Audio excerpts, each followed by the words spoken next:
안녕하십니까, 알진뉴스입니다. 오늘은 전두환 보안사령관이 붐항쟁 당시 진압작전을 지휘했다는 지난 4월 23일 보도를 통해서 다시 한번 리마인드하는 그런 계기를 마련했습니다. 자, 붐항쟁 당시 박정희 정권은 계엄령을 선포하고 공수부대를 투입해 부산과 마산을 진압했다, 이렇게 글이 적혀져 있죠.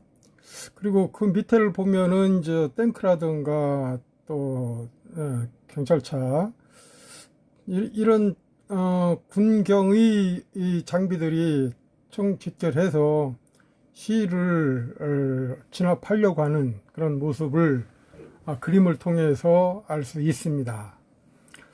자, 그것은 지난 4월 22일 MBC 보도에 따라 확인된 것이죠. 당시 보안사령관이었던 전두환이 진압작전을 지휘한 것을 밝혀졌다라는 특보 아닌 특보가 되겠습니다. 그러니까 지난 1979년 10월 16일 부산에서 유신독재 타도 시위가 일어났죠. 그리고 18일 새벽 9시에 부산에 비상계엄이 선포됩니다. 자, 그런데 이때 투입된 군인은 삼공수 특전여단과 해병 1사단 7연대였는데 MBC가 입수한 해병 7연대 상황 일지를 보면 18일 오후 2시쯤 당시 국군 보안사령관이었던 전두환이가 부산대에 도착했다라는 그런 보도입니다. 따라서 전두환은 삼공수 특전여단장, 계엄사령관 등과 함께 진압작전을 검토했다라고 이렇게 돼 있고요.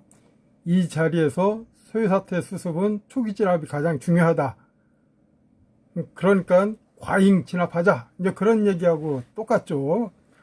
5.18 광주 항쟁에서 군이 과잉 진압하고 그랬죠. 그것이 엄청난 양민의 희생과 또 목숨을 앗아간 5.18에서 우리는 그것을 증명할 수 있죠. 그렇다면은 부마 항쟁에서도 초기 진압이 가장 중요하다고 했습니다. 5.18이 어떻게 보면 부마 항쟁을 견습하고서 실전에 투입한 그런 공수부대가 아니었나 여겨집니다. 그래서 부마 항쟁을 초동 강경 진압하자는 그런 결론이 결국 전두환으로부터 나왔다는 그런 얘기네요. 참 뜨끔하고 아찔하고 경각심을 불러일으키는 그런 작태가 아닌가 여겨집니다. 그러면서 전두환은 붐항쟁 진압 현장에 있었고 작전 계획을 논했다라는 것이 이제 40년 만에 이제 밝혀진 셈이죠. 그러니까 붐항쟁 발발 40주년인 올해 4월 달에 그것이 확인됐고요. 아무래도 많은 논란을 가져올 사안일 것 같습니다. 자, 그런데 전두환이가 부산 항쟁 당시 그 지휘를 어떻게 하라고, 어느 부대를 배치하라고 할 그런 위치에 있지 않는 사람이 직접 가서 그런 논의가 있었고 초기에 진압할 것을 원했다는 그 얘기, 지금 돌이켜보면 5.18 당시의 그런 현장을 보는 듯한 느낌마저 듭니다. 그래서 모두가 깜짝 놀랄 수밖에 없는 삼공수 현장에 투입된 그 부대장을 만나서 여단장을 만나서 그렇게 계획을 검토했다는 거 굉장히 의미심장합니다. 그러면은 당시 MBC가 보도한 그 얘기를 한번 영상을 통해서 확인해 보겠습니다.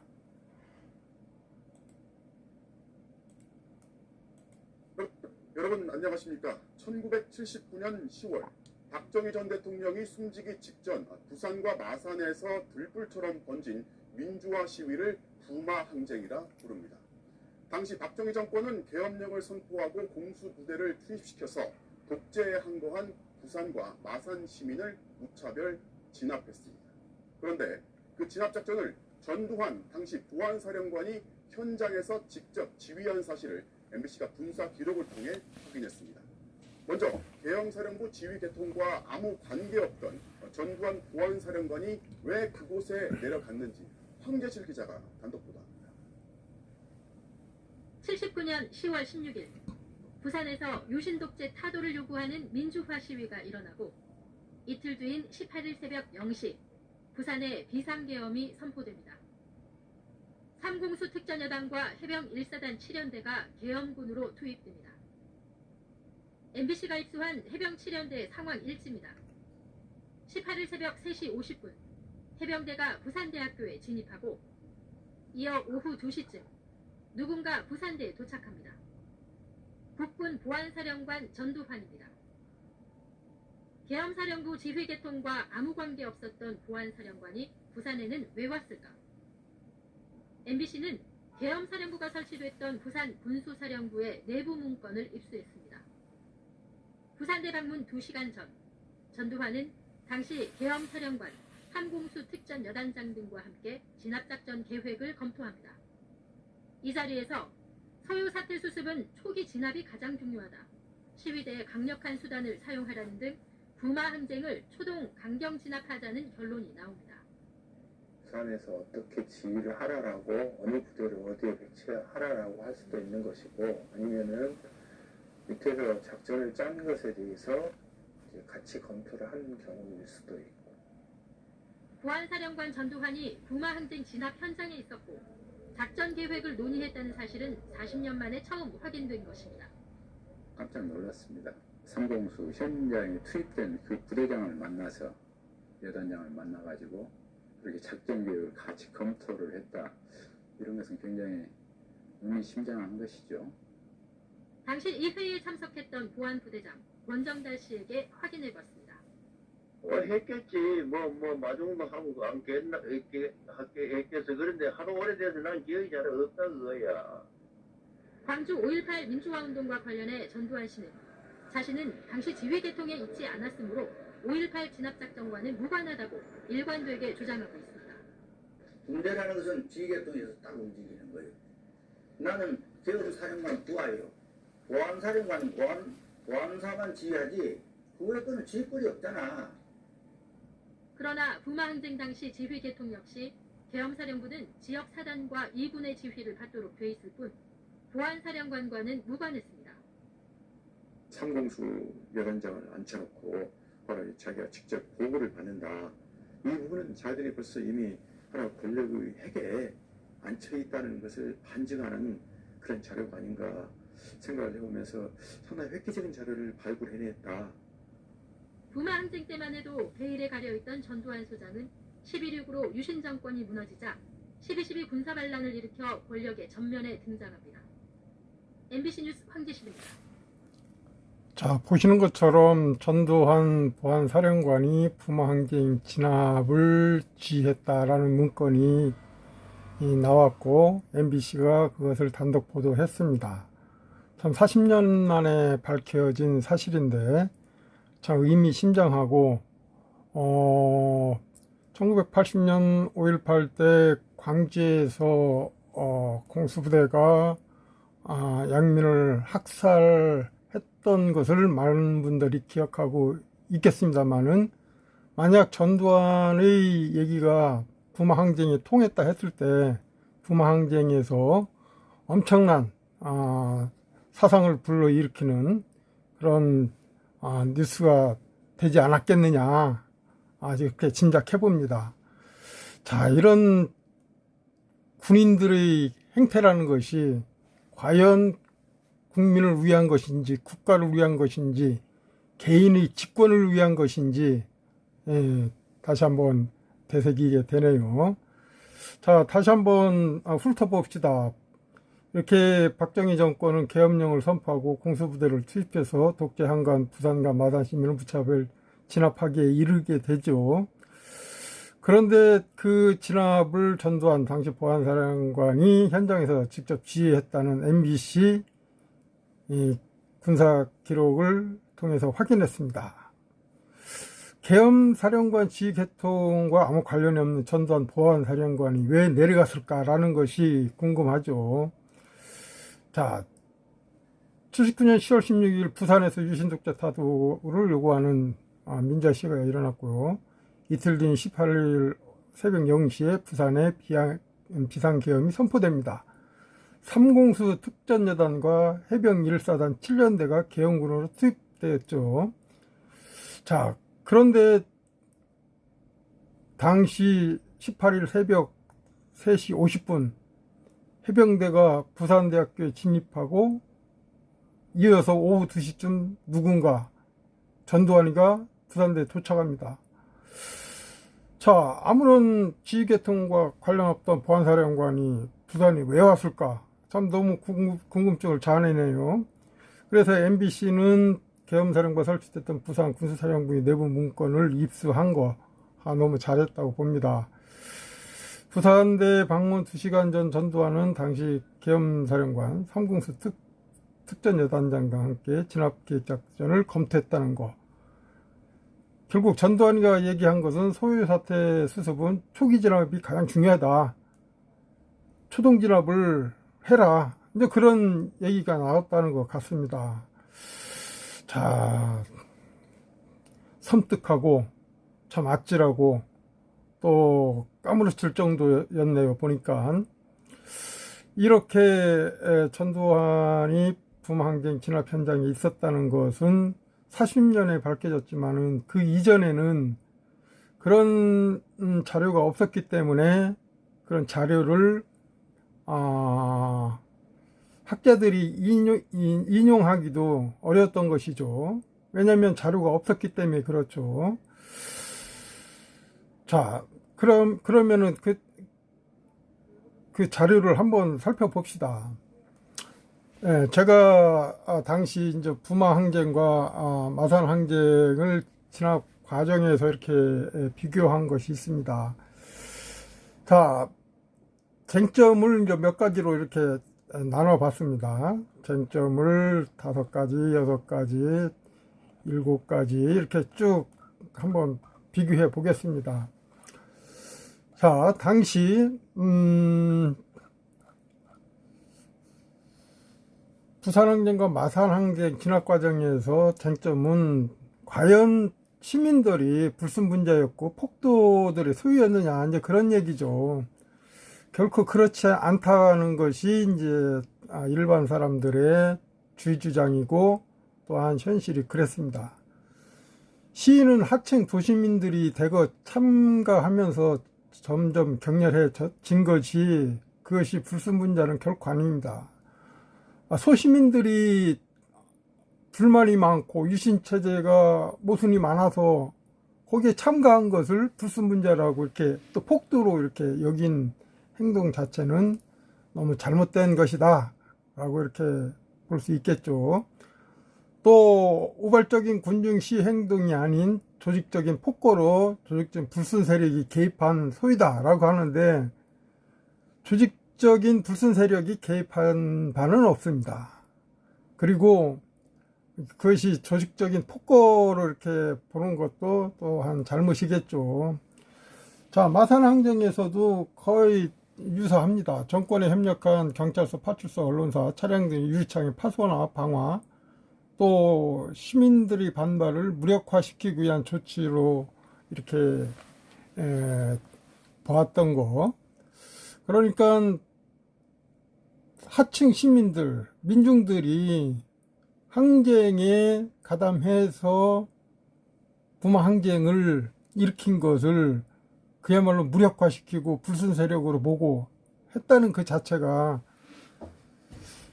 너무나 초점이 맞지 않는 그야말로 양민들을 어거지로 몰아내세워서 살상에 가까운 그런 진압을 하려고 했던 당시 권력층들의 얘기가 아닌가 여겨지고요. 그러면 박정희 대통령이 부마항쟁 2인식구가 강경 진압인데, 자, 박 대통령은 이렇게 얘기합니다. 데모의 징후가 여러 다른 지역에서도 보이니 빨리 사태를 진정하라 라는 그런 주문을 했죠. 그러니까 다른 지역으로 확산되지 않게끔 초기에 진압하라 라는 의미도 일맥상통하다고 봅니다. 그리고 박정희 인식은 지각 없는 일부 학생과 이 합세한 불순분자의 난동이라고 하는데, 이렇게 하찮은 인간으로 폄하시키는 대통령의 인식이 너무 잘못됐다고 보는 것이죠. 따라서 자발적인 반유신 민중 봉기가 왜 이렇게 박정희에 의해서 뭐 불순 세력이다, 또 지각 없는 일부 학생들이다 라고 이렇게 나왔는지 모르겠습니다. 결국은 자발적인 반유신 민중 봉기가 부마항쟁이라 보면 되겠죠. 그런데 또 박정희는 신민당이 조종해서 발생했다라고 이렇게 또 얘기합니다. 결코 뭐 신민당이 조종할 문제는 아니죠. 그리고 박정희 정권은 체제위기에 대한 모든 촉각은 부마항쟁의 원인 규명과 그 대응 수집 및 진압 쪽으로 이렇게 풀 가동했다고 볼 수 있겠고요. 또 마산에서도 그렇습니다. 마산에서는 박찬근 계엄사령관에게 마산은 당신의 책임구역은 아니지만 현지 부대장 조국식 39단장을 지칭하는 거죠. 의논 협조해서 일을 처리하라. 그리고 박정희는 식상보위, 똘마니, 깡패 등 불순분자들이 신민당 조종위에서 지각 없는 행동을 하고 있다. 즉각적인 처벌해라. 타진해라. 아니면 강경 진압해라. 뭐 이제 그런 쪽이겠죠. 그래서 이런 박정희의 부마항쟁에 대한 인식도 너무 섣불렀고 엉터리였다는 것을 우리는 이 자료에서 알 수 있습니다. 그 다음에 이제 부마항쟁 관련자인 난민전과의 이제 연계성을 또 두고 있거든요. 자, 박정희 정권은 부마항쟁을 난민전 연계 수사를 두고 강압적인 수사를 지시했습니다. 난민전 사건은 김재규 중앙정보부장이 충성경쟁에서 차지철 경호실장에게 뒤지게 된 결정적인 계기이기도 하죠. 경찰이 부마항쟁 관련자들을 난민전과 연계성을 두고 고정간첩이나 난민전 지령으로 고문하며 용공 사건으로 조작했던 끔찍한 그런 조직 사건화 시켜서 부마항쟁 관련자들을 일망타진하겠다는, 또 그것을 용공 사건, 북한의 기령하고 같이 연계시키려고 하는 그런 문제를 가지고 있었던 것이죠. 자, 마산항쟁에서도 뭐 일련의 조직사건으로 항쟁의 확산을 차단하는 목적이었고, 중앙정보가 적발했음에도 불구하고 중앙정보는 전혀 모르고 있었다. 결국 김재규 중앙정보부장이 대통령 신임을 잃게 되는 시점이라고 볼 수 있겠네요. 부마항쟁을 북한과 연계를 강조하여 항쟁 관련자들 난민전과의 연계성을 주장했으나, 결국 박정희가 사망하니까 그 사건에 대해서는 유야무야 됐다. 그러니까 아닌 것을 긴 것처럼 이렇게 만드는 박정희 정권의 모순이라 볼 수 있겠죠. 그만큼 집권욕이 강했던 박정희로 하여금 어떠한 시위조차도 있어서는 안 된다. 박정희가 영구집권해야 되는데 왜 박정희를 반대하고 시위를 하느냐. 단호하게 처단해라. 초기에 대응하라. 이제 그런 모습. 그리고 용공사건으로 이렇게 조작하는 우를 범했습니다. 결국은 박정희 덫에 박정희가 결국 희생되는 그 11.6 사건으로 끝나지 않았습니까? 자, 마산항쟁에서는 사제소총을 들먹인 경찰도 있습니다. 경찰은 마산 항쟁을 단순한 시위 소위가 아닌 폭동에 가까운 소위로 파괴 행위를 자행하면서 화염병, 강목을 사용하고 사제총기까지 사용했다. 그러나 이 사제총기는 경찰이 조작이었죠. 이렇게 민중들이 시위하는 것을 어디서 사제소총이라고 해갖고서 그것을 내밀고 뭐 불순 세력이 가입했다 뭐 그렇게 하는데, 실질적으로 그게 사제소총이라는 게 별것도 아닙니다. 그냥 뭐 예를 들어서 뭐 볼펜이나 아니면 한 요 정도 크기, 한 요 정도 크기, 뭘 볼펜 이것보다 약간 좀 큰 거, 그 정도밖에 안 되는 것을 사제소총이라는 의미를 둬서 이렇게 경찰이 농단하고 조작했다는 것은 참 웃음거리가 아닐 수 없습니다. 자, 그러면 다섯 번째, 이제 앞서 동영상도 봤지만은 우리가 전두환 번사령관이 10월 18일 그 즈음에 부산대에 도착해서 당시 관련자들과 논의하면서 조기에 수습해라, 초기에 진압해라, 이제 그런 메시지를 던진 것 같습니다. 그러나 그 전에 그것은 이제 40년 만에 이제 밝혀진 거고요. 그 전에는 부산에서는 79년 10월 18일 0시를 기해서 부산 일원에 비상계엄을 선포했던 것이죠. 그리고 공수부대를 투입했습니다. 부산 지역에는 군수사령관 박찬궁 중장을 계엄사령관으로 했고요. 지역군 제2관구사령부 정상만 사령관, 그리고 제1, 제3 공수여단이 투입됐죠. 앞서 전두환 보안사령관이 와서 조기에 진압하라고 했던 것은 이 3공수여단이 투입되는 시점과 맥락을 같이 합니다. 그리고 18일 오후 11시 전후에서 공수 특전 사단 병력이 결국은 1공수, 3공수, 5공수 등 정예 군사로 이제 투입했다는 거. 자, 그런데 여기서 이제 5공수 여단은 뭐 부산에 우측에 보면 부산 도착 즉시 마산으로 이렇게 또 이동하게 됩니다. 마산시 진압하기 위해서 마산으로 급파됐던 것이죠. 그것이 이제 18일 오후 11시입니다. 18일 오후 11시라는 것은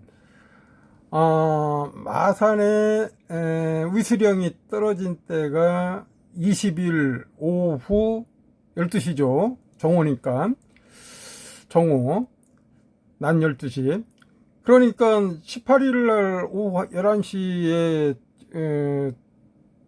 5공수 여단이 마산에 투입됐다는 것은 위수령이 발동되기 이전에 군이 투입해서 대모군중 내지는 시군중에 대해서 위협을 가하고 특히 양민들이 머리를 가격을 했다는 것은 많은 증언을 통해서도 나오는 바이죠. 자, 그렇게 본다면은 왜 이런 불법적인 지역군과 공수부대를 투입해야만 됐느냐라는 것인데, 제가 볼 때는 그 주역은 박정희 대통령이고 하수인은 청와대 경호실장 차지철, 그리고 공수부대를 동원한 것은 전국 안정을 깨고자 했던 체제 유지용인데, 이렇게 양민들을 살상하기 위해서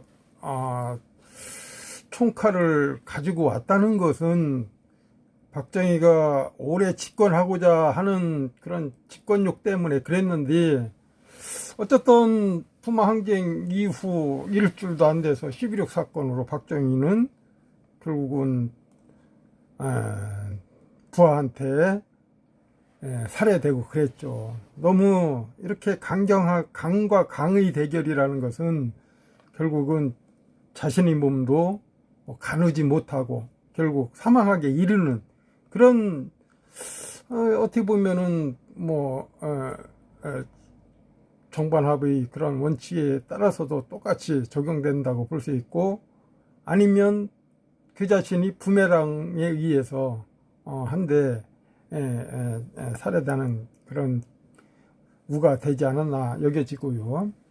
자, 그러면은 마산하고 창원의 의수령이 떨어진 것은 10월 20일 정오입니다. 그러니까 낮 12시가 되겠죠. 근데 앞서 얘기했던 것처럼 18일 오후 11시에 오공수 여단이 마산에 급파하고 공수부대들이 이렇게 위협적이고 머리를 가격했다는 것은 이 의수령도 떨어지지 않는 상태에서 군이 투입됐다는 그 문제점을 보여주고 있죠. 그런 문제점을 많이 보여주는 것이 부마 항쟁에서 많이 나타납니다. 그리고 마산 지역에는 39사단장 조국식 소장을 의수사령관하고, 그 다음에 18일 지역군 39사령부가 있죠. 창원 주변에. 그리고 19일날 오공수여단이 투입됐다는 거. 자, 물론 이제 18일날 오후 11시니까 오후 11시니까 1시간 전후해서 오공수여단이 투입됐다고 여기서는 19일로 됐지만은 실질적으로는 18일날 투입된 거나 마찬가지죠.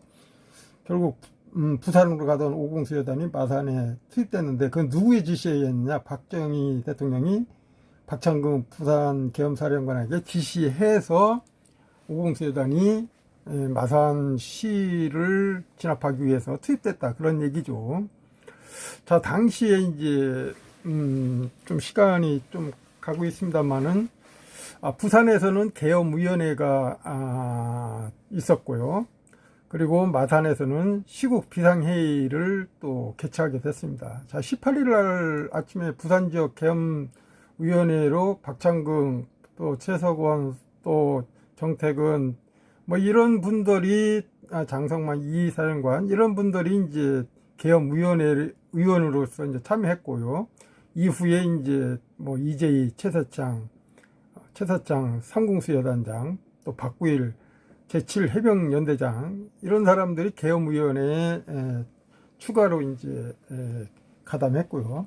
마산의 경우는 10월 19일 상호 1시 상호, 그러니까 새벽 1시 30분에 마산 경찰서에서 시국 관련 비상회의를 개최했는데, 여기는 박종규 공화당 의원, 김재규 중앙정보부장, 또 경남도경 경찰국장, 또 교육감, 시장, 또 경찰서장, 39사단, 이런 사람들이 이제 시국 비상회의를 개최했다.